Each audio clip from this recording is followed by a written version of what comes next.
If we value the pursuit of knowledge, we must be free to follow wherever that search may lead us. The free mind is not a barking dog to be tethered on a 10-foot chain. Back in the late 1700s, early 1800s time period, there was a social movement liberating the modern world from the reign of control that religion and superstition had on the people. Essentially, after our darkest part on the precession of the equinox, we were really beginning to wake up. Started making new inventions that were rapidly changing the world. The industrial era was beginning. Because of this, we began to see that maybe religion as an answer was not in our best interest, and so the movement happened. We turned to science instead to answer our questions about the universe. The only problem with this was that we grouped in many things with superstition that we probably shouldn't have. Things like consciousness, intuition, human connection, paranormal phenomenon. All of it went right out of the door with superstition, when in fact we've proven these things today to be real. So after 200 years of just going with the same idea about what's classified as superstition and what's okay to talk about, mainstream science is still going with the assumption that consciousness is just a part of the brain. They don't know how it works, they don't have a single rational explanation for it, but they keep on believing it. Why? Well, when we tossed superstition out of the door, even talking about it became taboo. It's just not done. Literally, the reason that it's tough talking about this stuff in the mainstream scientific community is because that's just the way science has been for 200 years. They won't have any of it, even though there are scientific institutions that prove that theory wrong. The field of noetics and the works of biologist Rupert Sheldrake and his colleagues have more than proven mass consciousness exists and is definitely not a part of the brain. Now, no disrespect to the scientific community, but that assumption that we're still holding onto has not gotten us anywhere. It's time we begin to question the decisions of our ancestors, because many of the things that we've been led to believe to be true simply is not. I'm not saying blindly accept all of the new stuff that's coming out nowadays, but we should at least put it on the table and be able to discuss it as a global community. An apocalypse is a disclosure of something hidden from the majority of mankind in an era dominated by falsehood and misconception.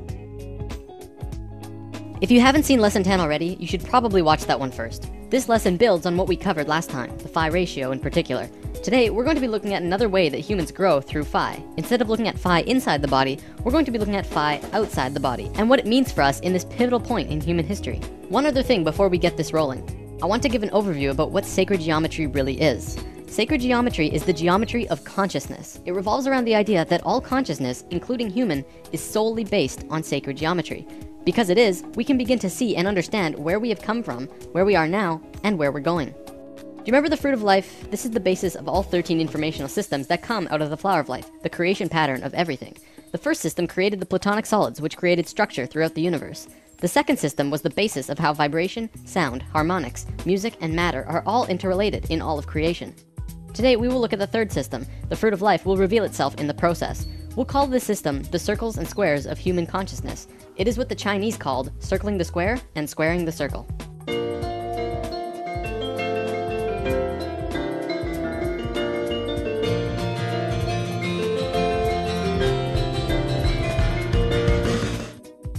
Remember when we discussed the platonic solids in lesson 6?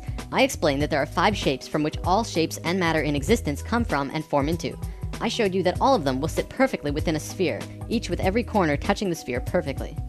Well, there's one other shape that can do that. It's a characteristic that only one of the platonic solids have, making it special. It is the cube, which you can put every single platonic solid inside, and an edge or point will touch the inside of the cube perfectly. Through truncating the cube in different ways, you can create all of the other shapes. Because of this characteristic, it essentially means that the cube is like the father of all shapes. It is a male form. And the sphere is the mother of all shapes. It is a female form. All levels of consciousness in the universe are integrated by a single image in sacred geometry. It is the key to space, time, and dimension, as well as consciousness itself. Each level is a geometric image or lens that spirit looks through to see the one reality, resulting in a completely different experience. In the case of humans, this image is the circle and square. This is what Leonardo da Vinci was doing when he drew this drawing, and I'm going to show you what this circle and square combination mean. If you put a circle inside a square perfectly, and then continue to put another circle and square, each with the same diameter, one radius away on all sides, going outwards, you get a drawing that looks like this. You'll notice that with the first circle and square, they fit perfectly within the other. This also happens with the second circle and square.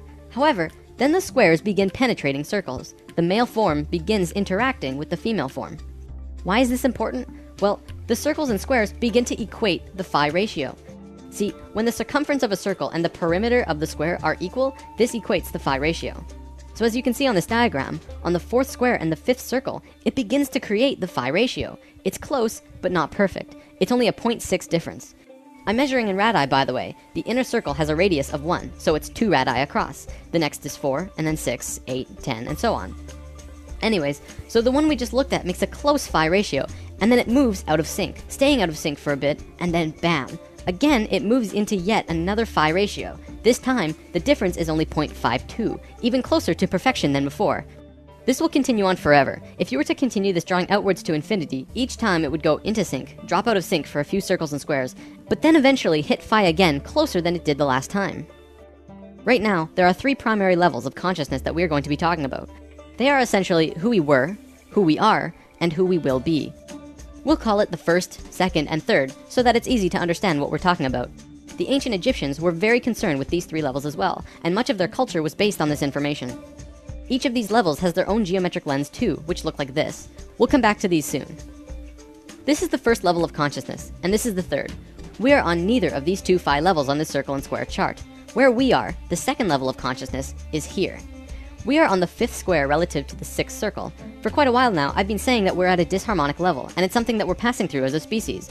Now you begin to see the bigger picture of what I meant. The reason it's disharmonic is because it does not equate a phi ratio, not even close. Disharmonic levels are important because they bridge a gap between the divine, pure levels. However, when a species is here, it has to get in and get out as fast as possible, or else they will destroy themselves and everything around them incredibly quickly. You can see this happening all around the world today, because we're at the very end of it, and everything is crashing down on us. We've discussed this all before, notably in the intros of lesson 1 and 2. So the reason that we're on this circle and square combination and not the 6th square relative to some other circle is because of this. If you take the square and rotate it 45 degrees, it actually creates a bridge. It connects us from 2 harmonic levels of being. We're moving from one state of being to the other, this time even closer to source. This is a very exciting time for us. Oh, let me show you this too. This is how the Great Pyramid is set up. This chamber here is called the King's Chamber. If you cut the Great Pyramid horizontally at the King's Chamber, which was the main initiation chamber, and rotate the top half 45 degrees, it makes the exact same image as our level of consciousness. There's a reason for that. The Great Pyramid is the key instrument in allowing humans to reach the 3rd level of consciousness, both as a species and individually. In fact, that's part of the reason why the Great Pyramids were created in the first place. Let's talk more about these levels though. So what Leonardo was drawing was actually the first level of consciousness. See how he hid lines in this drawing? If you complete this grid, it creates an 8x8 grid. This is the same 64 square grid found on the first level. Measuring in radii, this grid is 8x8. However, the circle has 10 radii across, so we'll call this first level an 8x10. This is where we were. According to Thoth, an Ascended Master who has provided much of this information with us, the first level is the first time self-aware consciousness began. The second level has 10 squares across the large square, and a 12 radii circle, so we'll call it a 10x12. This is where we are now. This level is the 3rd level, which is also called Christ consciousness. It is a 14x18. Now, there's always a reason for everything in sacred geometry. Nothing, absolutely nothing, happens without a reason. Everything is connected. Out of the whole spectrum of possibilities, why did self-aware human consciousness begin when the 4th square went into harmony with the 5th circle? Well, let's overlay the fruit of life over our first level for a second. Look at that! It exactly fits the 4th square and 5th circle perfectly. Do you see the perfection of life? The fruit of life pattern was hidden beneath this pattern all along. They're precisely superimposed over the other. In a right brain way, this is how to explain why consciousness first became self-aware between the 4th square and 5th circle. This sacred image was part of the pattern. The fruit of life was completed at the precise moment that the phi ratio first appeared, and when phi appeared, consciousness had a way to manifest in a new way. Throughout time, many scholars have tried to figure out the secret meaning behind what Leonardo meant with the Vitruvian Man drawing. He was showing us human consciousness. This is where we were, the first level. There is a man who did draw our level though. Da Vinci was studying the works of a man named Vitruvius, who lived 1400 years before Da Vinci, hence the name Vitruvian Man. Vitruvius actually drew his own drawing of consciousness as well, and this is what it looked like. The circle and squares in this one are hidden, less obvious than the Da Vinci drawing. Regardless, they're there, and this is the current circle and square combination around our bodies. This drawing also contains the exact proportions of the Merkaba, which is an important energy system outside of the body, similar to how chakras are an energy system inside the body. This image also contains the diamond that perfectly contains the man from head to feet. This is the same image we saw in the consciousness chart, as well as the Great Pyramid. Further proof that this was what Vitruvius was demonstrating to us when he created this image. So here we have drawings of the first 2 levels of consciousness. From what I know, there is no drawing of a third. If there is, it's sealed up, locked away somewhere, and is probably one of the most sacred drawings in existence. Alright, I know talking about geometry all the time can be a little daunting. So many circles and ratios and everything. If this is something you want to learn more about, I am providing the Flower of Life books and PDFs in the comments. This information is found at the very beginning of Volume 2, and much, much more. I could probably do 4 or 5 lessons about the geometries of the human body and still not run out of things to talk about. But it's there for you if you want to learn more now. For the last portion of today's lesson, we're going to talk about some recent findings in modern science. As we just saw in the geometry, we are currently in a disharmonic state of being, but we are just about done with it. In doing so, we are moving into a new state of being. We are transferring from the second level of consciousness to the third, also called Christ consciousness. If we look at evolution in Earth's history, we always seem to make random jumps. There are always missing links in the evolutionary chain. Scientists say that we just haven't found all the fossils, and creationists say that God did it, and therefore it's part of some divine plan. But looking at what we just learned about consciousness, does it not make sense that evolution and creationism are just two sides of the same coin? Consciousness moves through different states of being, constantly moving closer and closer to divinity, to Phi. Every time it reaches a new stage, it makes a rapid biological change into something new, like what we're doing now. This is what the ancient Egyptians called resurrection, which we mentioned in lesson 7. So, if we're really going through an evolution of consciousness, what's happening inside of us? Surely, this would mean that there are also biological changes happening to us at our core level, right? Does modern science see any big changes that they're afraid to tell the general public because they think it will cause a panic? Short answer, yes. Long answer, we are changing. Right now, as you're watching this, your DNA is mutating. See, in the last few months, modern medicine has finally accepted publicly that a child was born with 3 DNA strands rather than 2. In a simplified way of seeing it, we are adding an entirely new strand to our DNA, going from a double helix to a triple helix. This wasn't discovered recently though. In fact, scientists have been studying this for almost 10 to 20 years now. Several years ago in New Mexico, there was a convention of geneticists from all over the world with the main topic of discussion being DNA mutations.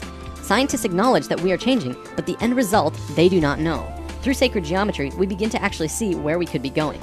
With 12 strands activated, you have 10 times as much information available to you than you do with just 2 strands, as we do now. Not only that, but the 12 strands work in sync with the 12 chakras, providing an immense amount of energy into the body. We are about to become super beings, enabling us to understand and do things that currently seem paranormal, bizarre, or downright impossible. From the article, The Bigger Picture by Suzanne Thorpe Clarke, we are being changed physically from carbon-based beings to crystalline-based beings. This is interesting because I've actually heard this from various channelings now, ascension and transformation into crystalline at our core. First the psychics were telling us this, and now we have science backing it up. What we know for sure is that we are going through a shift. Today, I want to close with this. In almost every ancient text and Bible, it speaks about a great shift and awakening. The Bible speaks about the coming of Christ. This is interesting actually, because Christ is the name of the third level of consciousness. I didn't just make that up. We are moving into Christ consciousness, which means not that Jesus is going to show up with a big "Ay!" but we are actually moving into the level of conscious understanding that Jesus had. It is the coming of Christ through the human species. Now who's pumped for 2012?